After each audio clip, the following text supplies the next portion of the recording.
as an emergency that needs to be done within, a year.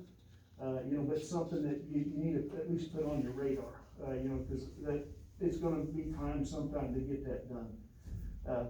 If you go ahead and go through some of the pictures here on this one, as you can see, you do have some flaking, on your catwalk there. Again, that's pretty common. I wouldn't get panicked on this at all. I heard back from our analysis. We sent our paint to an independent company out of Texas. Heard back from him Friday, and without electricity and all kinds of stuff the last week there, he wasn't able to get the analysis done yet. So once that's done, I will email those results to Roger. But just guessing, I'm gonna say it probably has lead on it just by looking at it. And usually you can tell if it's kind of got an orange tinge.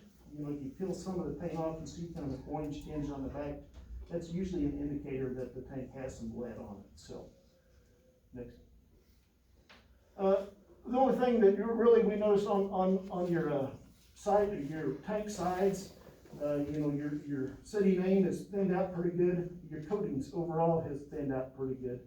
You don't got a lot of coating on there, so a recoat, really within the next year or maybe even two, would help really prolong that.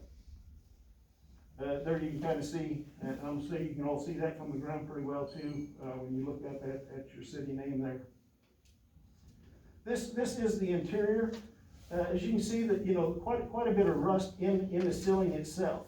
But looking at your sidewalls, and we didn't really see any heavy rust. You do have some staining in there, but that's very, very, very common, all across all water systems, having some staining, on the sidewalls.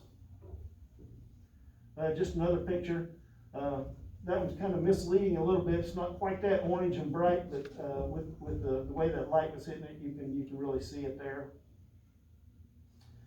There, just a little bit more just on the hatch going into there. One thing that we would recommend on here is OSHA compliant issue on your riser. You can see that manway there is that small. A lot of people in the industry call those the old submarine hatch. Riser, manway. What we'd recommend is putting a bolted bigger manway. That way, when you do go to paint, you can get in that riser and get it coated, without being a lot big of a problem. Usually we would just leave that smaller one in there. We could use that for running hoses or anything when we are doing an interior blast. So. Your vent on top is one that's not OSHA or KDHE approved. We recommend a frost-proof vent on there. One other thing with that bar going out there is actually your ladder, the roof ladder. What we would recommend is, cutting it and welding it actually to the top. If you get up there, I don't think I have a photo on this slides here, but if you get up there and look at it, you'll actually see some wheels that were on that top ladder. And a long time ago, what they used to do is that ladder would roll around that rooftop. But they don't do that anymore. It is welded at the bottom by where your wheels are. But not at the top. It's still connected around your vent there. So, but we'd recommend welding that down and putting a new vent on that one. There you can actually see the wheels, and like I said, those used to just slide around. So, but way we differ our company than a lot of others is we do what we call our maintenance program. What we do there is we guarantee, the coatings, 100% while you're on the program. Usually if you're doing just kind of a bid work, what we call that traditional, usually you get a 1 to 2 year warranty, whenever you have that done. With our maintenance program, we will spread cost of your upfront renovation without any interest. We can spread that, for 5 years, if you want on that. Again, the risk, we take 100% of the risk. Emergency repairs, anything, that comes up, one of the things I always mention is graffiti. If somebody comes in and tags your tank, we'll come back out and get it removed, or if we can't get it removed, we'll actually coat over it. We look at those as two different ways. Normally it's just a, emergency service, but sometimes we list it as that 24-hour, we get there real quick, if it's vulgar language or something like that, that's very offensive, that's considered, 24 hours to get there and get it covered, so. One of the things too, with our maintenance program, you'll never have any engineering cost. When you have to put permits in for KDHE, that's covered by the company. All right, go ahead, one more. We got 3 different pillars, kind of with our program. First is the financial. What it's really doing is the asset management approach. It's helping the city get a fixed annual budget. So you know exactly what you're gonna spend on that tank, every year. Again, spread cost. Your water tank retains that value that it has. GASB 34 is a accounting principle I'm not real good on. I know Roger understands it, but it basically, you don't ever have to depreciate that tank as long as it's under that maintenance program. It's gonna retain that value for as long as you're on that maintenance program. So it's not depreciated like a lot of your other assets. Next one is the maintenance. Again, under the program, we assume all risk. And one of the things I want to say with that is, like that manway on your larger tank, OSHA has changed rules, KDHE changes rules. There'd never be a change order. If KDHE says, hey, they want 2 vents, on top of that tank for some reason, we would come in to do that. There'd never be an additional charge, on that. And we'll do an annual inspection and a printed report, with colored photos. 1 year we'll do just a visual. Next year we do a washout, or we do that every couple of years. We've got ROV inspections if the city doesn't want to drain their tank every other year. A lot of different ways we can do that. Again, one of the big things is lifetime, warranty, on those coatings as long as you're under that plan, and any future renovations. Way we determine is in Kansas, usually about 10 years, the exterior will overcoat again, just to make sure that we maintain good coating there. The interiors in Kansas, usually it's about 12 years that we'll do a full blast and recoat everything on the inside. That way you guys will never have a big charge again. It's just divided out yearly and it's set, for that. So, like I said, I've kind of talked about a lot of this already. No future increases just for a big renovation. Renovations are included. Routine repairs, annual maintenance, emergency services. This last week, I've never seen so many tanks that have frozen up. So we've got quite a few that we're doing emergency work on. There is a cost here, but usually on something like that, it's your insurance that you have. It's just basically going to pay, and that's what we do the work for, is what they determine anyway. So that was it. I know I sped through that real fast there. I know Roger had provided, I don't know if the kind of the cost estimates that you provided those to them all. Just on the small. Yeah, I haven't got anything. Yep. With those, couple things, we try to do what we do is a kind of a life cycle cost comparison. Looking at your tank, and just this tank itself, I want to say, here we look. If I'm rambling too much, just somebody give me keep moving here, so. On that tank, the upfront renovations, what we call upfront, getting all that repairs, interior, exterior done, runs be about $136,313, for that. But what we did is kind of looked at that, and we looked it out, from now until you did that next paint, interior and exterior. with that, just we try to use pretty conservative numbers of just 3.5%, increases. Over about 13 years, you'd save about $24,000, under a maintenance program. Some cities really like the maintenance programs, others like to try to, do it themselves. So I don't know if you guys like to set up a big fund, where it's coming down the road. This is kind of that asset management approach to this is, how are you gonna pay for it when it's time to get it done? And this is the way we kind of look at this. One of the things I will say with our program is it's an evergreen agreement. You guys are the only ones that can cancel. So if you decided you wanted to do a program with us, and this tank, say, just say the small tank, we did it, we're guessing, about 10 years, but it needs overcoated again. If something happens and it needs overcoated in 7 years, that's on us, we're gonna overcoat it then. But we can't ever cancel. So if we figure something wrong, we can't say, hey, we're done. You guys can cancel, and it's like, basically, it's just a yearly agreement. It just will ride, and that's one thing I know, when I visited with councils before, that's one of the things I always say I really like about this is, this commission is not hog tying, one from 5 years from now with a contract that, they may have to, pay for, so. Okay.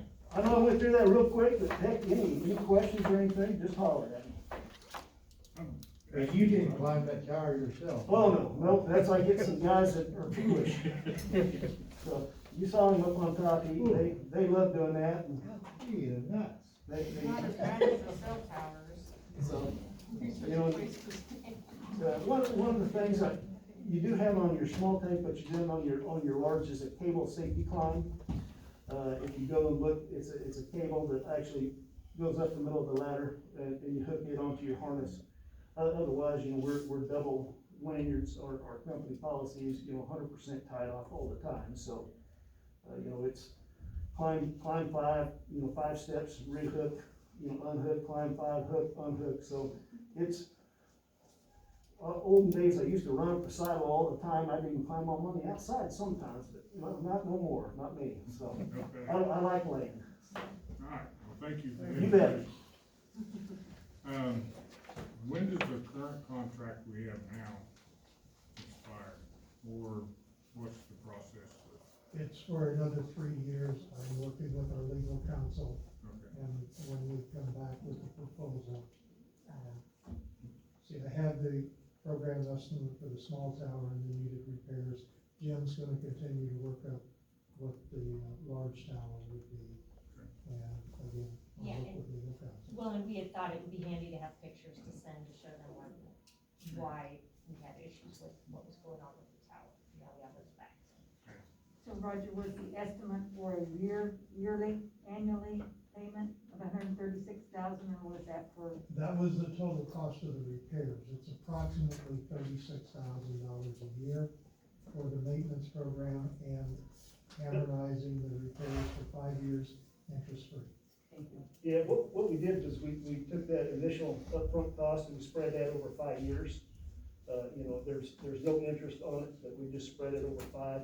There are maintenance fees that kind of start year 2, 3, 4, 5 as part of that.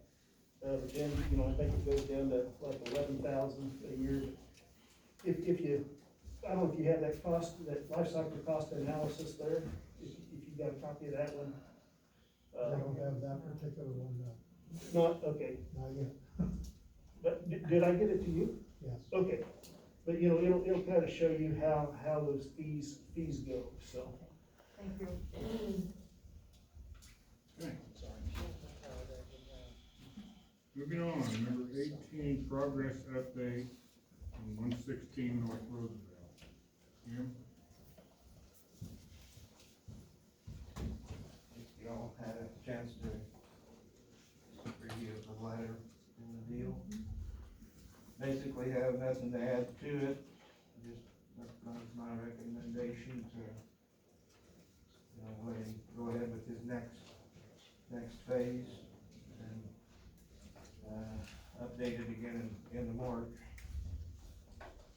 He's completed the stuff he said he was going to in the time frame, and so I believe he should be given another chance to do the next phase, so. What would be just the very end of March, is that what you're? Yeah, cause he's gonna have the roof hopefully done in the next couple months, weather permitting. And then, you know, as I wrote in the letter there, he had his, what his plans were, you know, for like summer and on through to, fall with the privacy fence, and then, you know, finishing with the contractor inside the house. Yeah. So, he took care of the problems like the windows and the screens and the deck, you know, like he said he was going in, so. I notice there is progress being made on the exterior myself, but any questions from the council? Do we need a motion to extend? We would ask for that because it did have a date in, Right. the repair resolution, which was in the middle of the cold snap and trying to get it scheduled for the inspection. But that has occurred, and Jim's recommendation is to extend.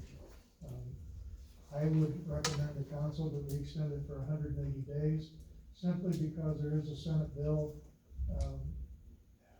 that's going to committee that may change the condemnation process by giving ourselves 180 days, as well as the client, customer in this case. Okay. It may make it easier for everyone involved. Any questions? And that's the August 23rd date, Yes, is that correct? Yeah. And I would move that we allow an additional 180 days for progress to be made at 116 North Roosevelt. Do I hear a second? second. Been moved and seconded. Is there any further discussion?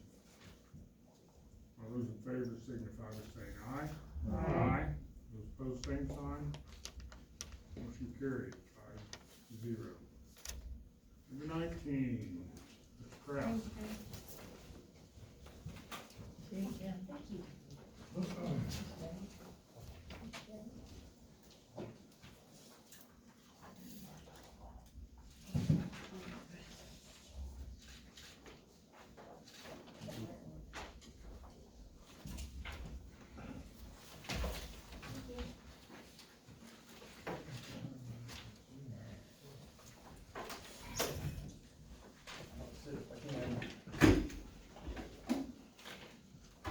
Alright, I've got a couple things that I'd like to go over. The first one would be addressing what, went on last summer with the, bill that got rejected for a while. And then I'd like to give a history on how this partnership, this agreement all came about 14 years ago. And part of this is because we're getting a feeling at the school that not all the information is getting conveyed to the counselor, to the five of you, so. Like to read, my public agenda request was a discussion about the interlocal agreement with USD 408, which is still in full force. Review of attached letter agreement and discussion of city's demands as the district feels no need to make changes. Discussion of renewal of agreed upon payments to the district and completion of agreement terms. I've included in there, the letter that we received from you. And correspondence. I'd like to start with the July 8th, when we sent the bill last spring for the first half of 2020. And I'll read if that's okay. Sure. This is from Roger DeNairn. I'm incredibly shocked and in disbelief in the invoice just sent to the city for the first half pool operational expenses. This coming after your personal assurance that you were taking actions to minimize expenses during the COVID-19 shutdown. This bill is higher than when the pool is operational. You paid full staff of lifeguards and director's salary during the shutdown period, and now expect the city to reimburse you for your decisions without any prior communication on your decisions with the city. Should be discussions, I think. When can we schedule a time to discuss and resolve these concerns on the charges? For the 2021 budget, the city will be imposing a not-to-exceed level for operational financial support due to the lack of communications and consultation on agreed-upon operational processes. City is facing serious revenue shortfalls and cannot continue to allow your organization a blank check approach to management of the pool. I've attached the history of municipal investment in the pool as well as the history of operations based on your invoices. The problem that I have with that analysis, if I can find it here.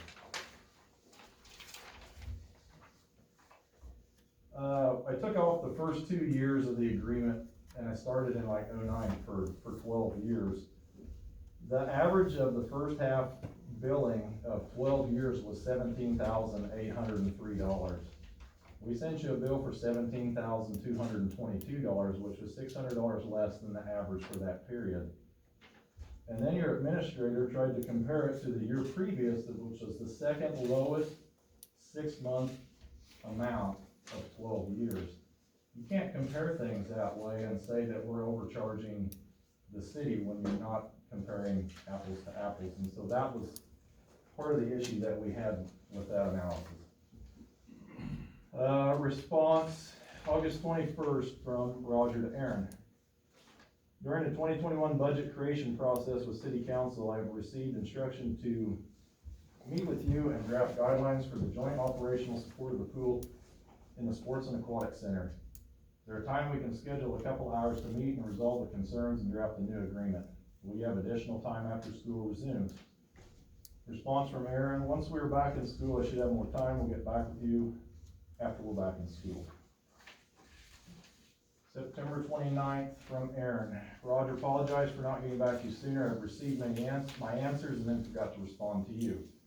The lifeguard payment was time worked in February and March. The $750 received in June was COVID payment. As we pay our payroll a month behind, the majority of it, over 2,000, was in April. Hope all is well with you and hope all is good with the city.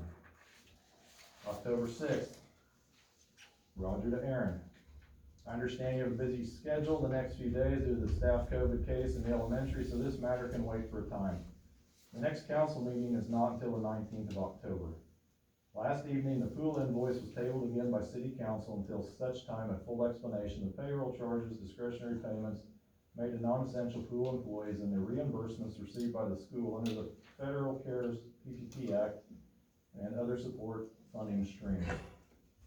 The city simply wants full transparency in this joint operating agreements and true advanced dialogue occurring on decisions that have material impacts on requests for public funds.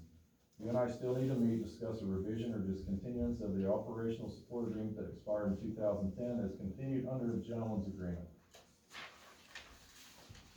October 19th, Roger and David from Aaron.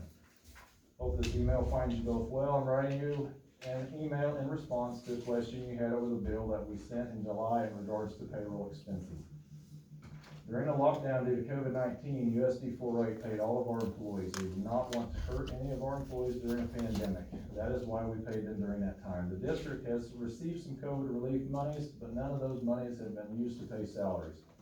The slight rise in the admin would be due to that when our assistant manager began working. So that would reflect the payment to 2 people rather than 1. It is important to the running and safety of the pool that we have a manager there at all times. Just so you guys know, I'll leave that out, that's personal, so, but she announced it. Did you guys get a copy of the letter from the district to the counselors after you voted to withhold part of the bill? Yeah. You guys received that, okay, that's next.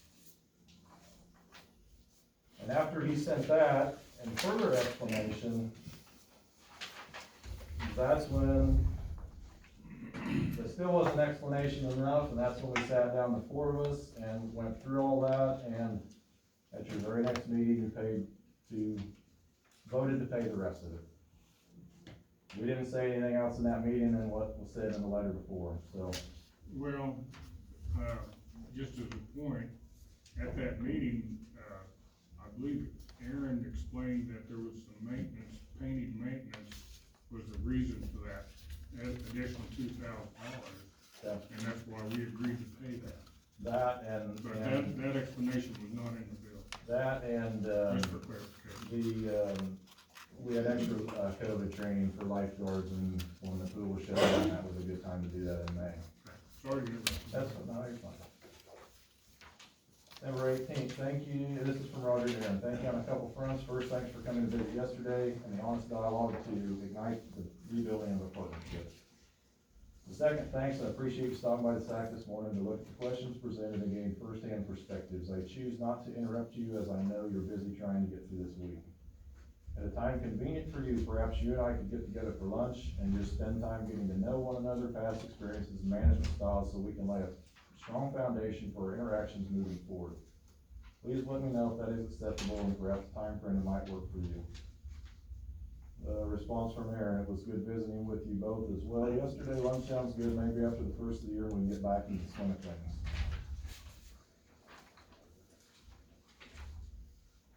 December 22nd, from Roger to Aaron. You received updates on the boiler company tech. Will the pool be open to the public over Christmas break? City crews did pick up the lane lines that were on the patio and have been stored. January 13th, from Aaron to Roger. Roger and David, hope all is well with you and you had a great Christmas season. We're back enrolling at the school. Still fighting COVID-19 issues just like everyone else. Just wanted to give you a heads up on the bill coming for the second half of 2020. We had over $2,000 in repairs for the HVAC and boiler system for the pool, so that expense is up. Revenue is down from the previous year as expected, but wanted to let you know that all tabor fees and swimming lessons are included in the revenue side figures. We're fully staffed, and we're planning on revenue coming up with spring and summer just around the corner. The boiler fix, the HVAC, and the HVAC have seemed to be the ticket for maintaining the water temperature in the pool. We were only down a few days for the fix, so that was a very good deal. Have a great rest of your week. So there's been correspondence back and forth. I just wanted to set the record straight that we have been in discussion, as much as possible. We sent the bill the second week of January. Nobody asked for any explanations on the bill, and then that's when you guys decided not to pay the bill until we were able to sit down and discuss whatever it is that's going on. Nick, could I ask the amount of that bill? Do you have that with you?